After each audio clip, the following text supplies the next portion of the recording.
Assalamualaikum warahmatullahi wabarakatuh. Selamat siang kawan FH, kembali bersama saya Dewi Candari di podcast FHUB.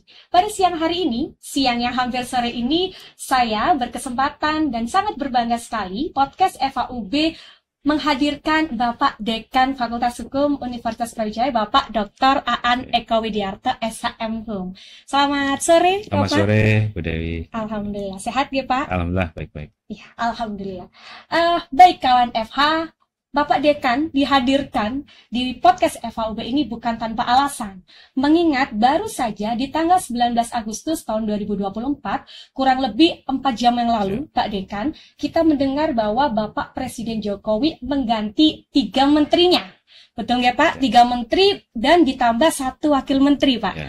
Nah ini cukup menghebohkan nih Pak Dekan. Saya izin memanggil Pak Dekan gitu ya. Bahwa sebetulnya kalau kita lihat Bapak Presiden Jokowi ini baru kurang lebih 4 jam yang lalu dan masa jabatan beliau akan berakhir di 3 bulan lagi Pak.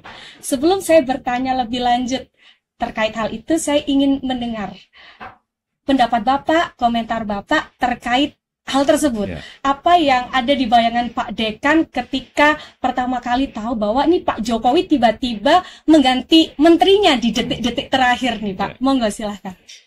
Iya, kalau hitungan saya sih sekitar 2 bulan lagi ya, karena kan Oktober sekarang, Agustus, September, Oktober ya. Nah, penggantian menteri di akhir-akhir masa jabatan itu kalau kita lihat dari sisi ketatanegaraan, kan ada Undang-Undang Kementerian Negara. Nah, di situ ada alasan-alasan Presiden bisa memberhentikan. Selama ini yang kita lihat kan menteri diangkat oleh Presiden sebagai hak prerogatif dari Presiden. Iya, memang hak prerogatif untuk mengangkat. Ketika apa? Ketika masa jabatannya selesai semua. Kapan selesainya? Ketika masa jabatan Presiden selesai. Tapi persoalannya adalah saat ini yang terjadi masa jabatan Presiden belum selesai. Ya, kalau kemudian mau memberhentikan menteri seharusnya ada kaidah-kaidah yang ditaati oleh Presiden agar bisa memberhentikan menteri. Misalnya, 1, menterinya mengundurkan diri. 2, menterinya kena putusan pengadilan karena melanggar hukum dengan ancaman hukuman 5 tahun atau lebih. Yang ketiga, menterinya itu melakukan larangan, ya, melanggar larangan, gitu ya.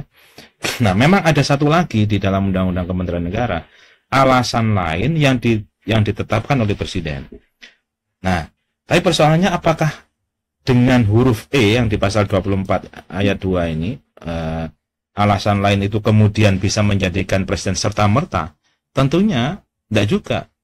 Kita ini adalah negara hukum. Kalau negara hukum, maka harus berbasis juga pada asas-asas hukum. Asas-asas hukum apa? Asas-asas umum pemerintahan yang baik, kan begitu. Kenapa kita harus mengacu ke sana? Khususnya adalah asas kehati-hatian dan kecermatan. Orang menjadi menteri, ini kan suatu prestis ya. Apalagi membantu Presiden selama 5 tahun. Tidak ada angin, ya, tidak ada hujan, kemudian bukan di tengah jalan, malah ini sudah mau selesai, diberhentikan. Nah, gimana rewardnya terhadap yang bersangkutan? Bagaimana penghargaannya, ya, kepada yang bersangkutan? Nah, sehingga menurut saya kalau tidak ada pelanggaran yang memang serius misalnya terhadap para menteri ini, seharusnya tidak cukup alasan bagi Presiden untuk menetapkan pemberhentian menteri ini. Ini akan sangat bahaya ya, sangat otoriter nanti Presiden akan dilihat.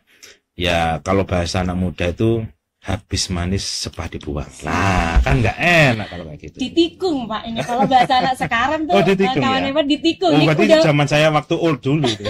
Udah mau finish, ibaratkan mau finish nih Pak, tiba-tiba diganti. Nah. Baik.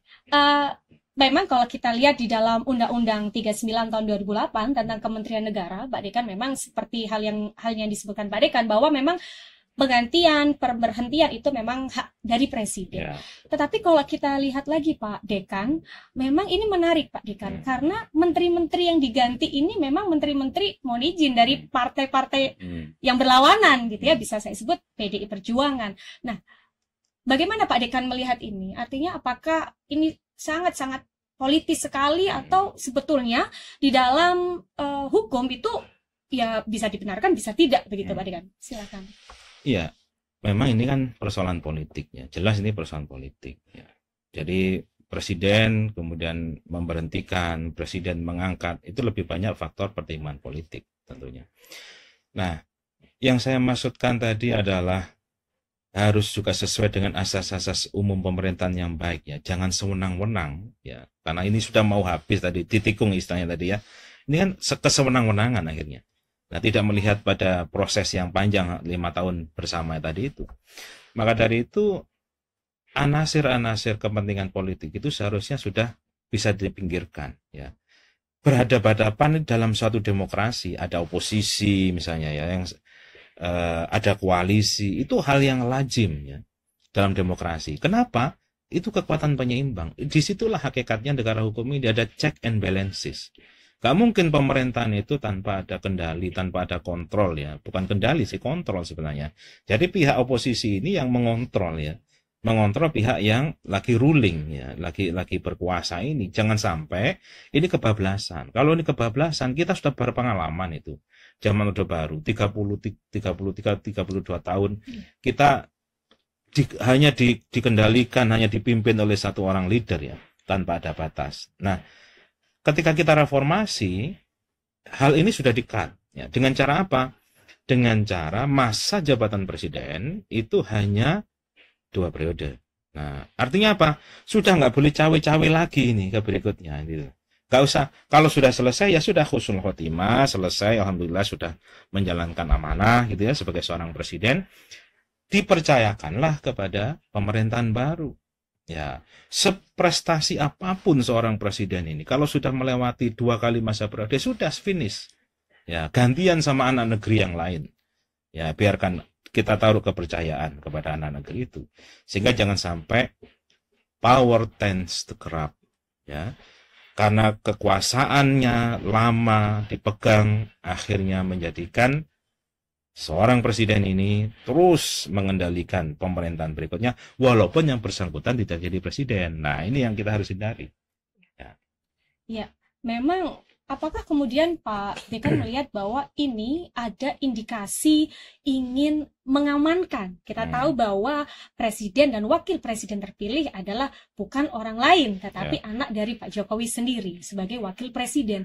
Apakah kemudian ini terkesan dan terlihat ini dalam tanda kutip mengamankan nih, supaya nanti anak saya nih baik-baik saja? Apakah itu terlihat, Pak Dekan?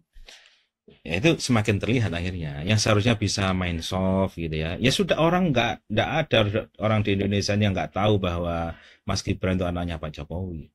Nggak ada orang di Indonesia yang tidak tahu bahwasanya Pak Jokowi mendukung pasangan Pak Prabowo dan Pak Gibran. Kan begitu. Itu orang sudah tahu itu semua dan nggak usah ditunjukkan sampai sebegininya gitu ya.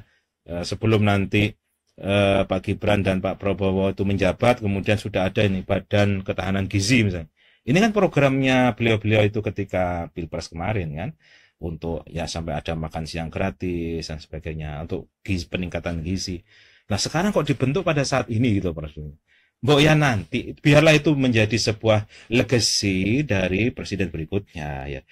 Bukan legacy dari presiden saat ini, itu bukan programnya gitu. Jadi bagi saya melihat kurang soft untuk bisa nanti menghargai presiden berikutnya dengan kemandiriannya. Tidak usah ditunjukkan, masyarakat sudah tahu. Baik. Memang terkesan seperti mengkondisikan atau mengamankan. Baik, kalau kita lihat Pak Dekan, menteri-menteri yang diganti ini kalau saya lihat dari sumber yang saya dapatkan, itu ada Menteri Hukum dan Hak Asasi Manusia, kemudian ada Menteri Energi dan Sumber Daya Mineral, kemudian ada Menteri Investasi, garis miring Kepala Badan Koordinasi Penanaman Modal, dan ada Wakil Menteri. Ini merupakan menteri-menteri yang kemudian diganti. Bagaimana pendapat Pak Dekan dalam hal ini? Kan menteri yang bisa dibilang strategis nih, Pak Dekan, ya?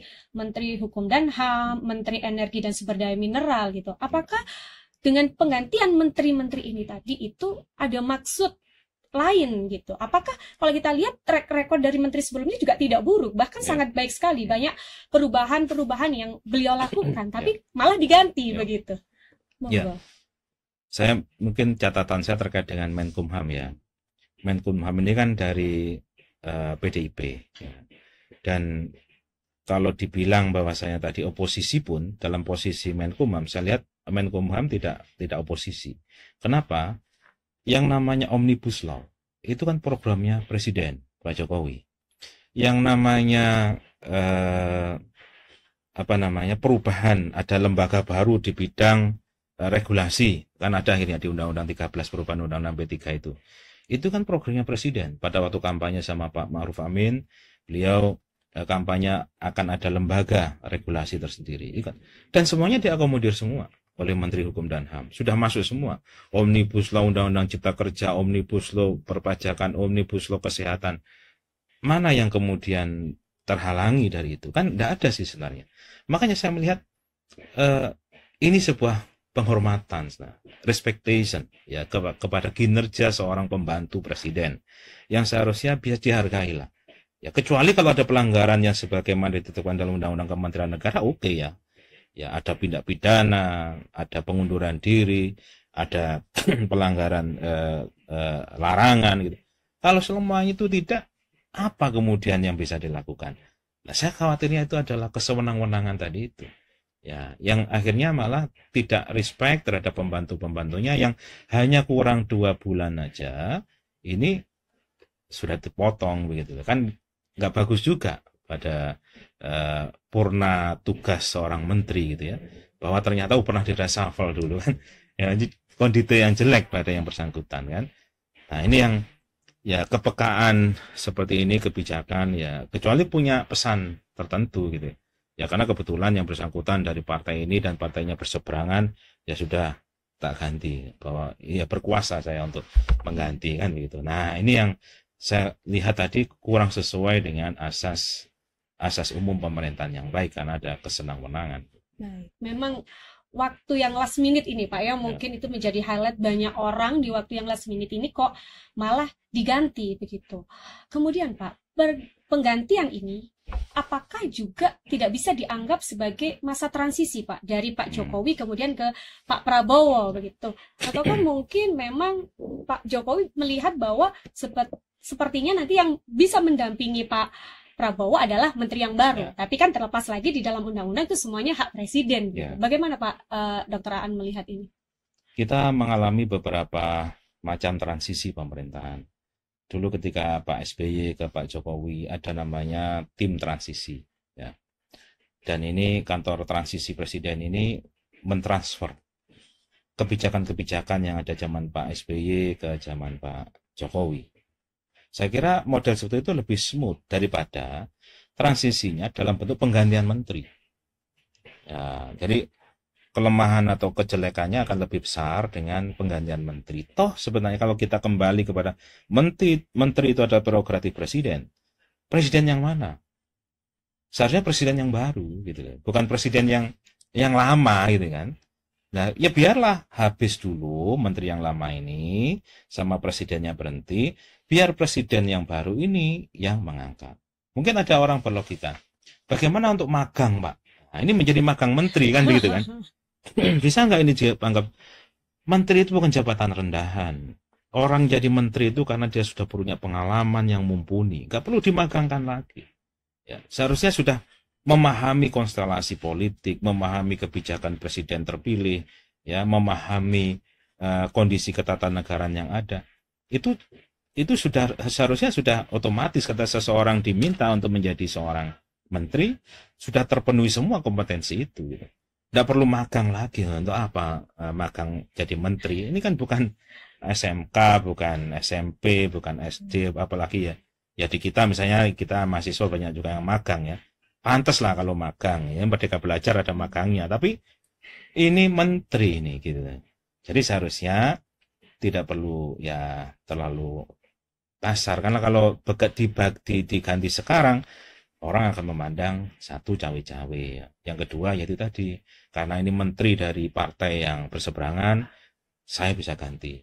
Nah, jangan-jangan untuk apa? Biar menaklukkan ini, biar nggak seberangan lagi. Nanti kalau terus-terusan berseberangan tak ganti semua loh ya. Nah kan pesannya bisa jadi seperti itu. Itu yang sebenarnya tidak wise lah di akhir masa jabatan seperti itu. Okay. Baik, memang ini sangat mengkagetkan banyak pihak ya Pak di masa di akhir-akhir masa jabatan Pak Jokowi. Kemudian Pak, terakhir Pak Dr. Aan sebagai pakar hukum tata negara, apa harapan Bapak yang paling besar terhadap di akhir masa jabatan Pak Jokowi, kemudian nanti berganti menjadi Pak Prabowo? Monggo Pak. Ya, harapan saya kita bisa melalui ini sebagai proses demokrasi ya. Jadi ya semua dugaan kecurangan, semua dugaan pelanggaran kan sudah diselesaikan semua melalui jalur hukum.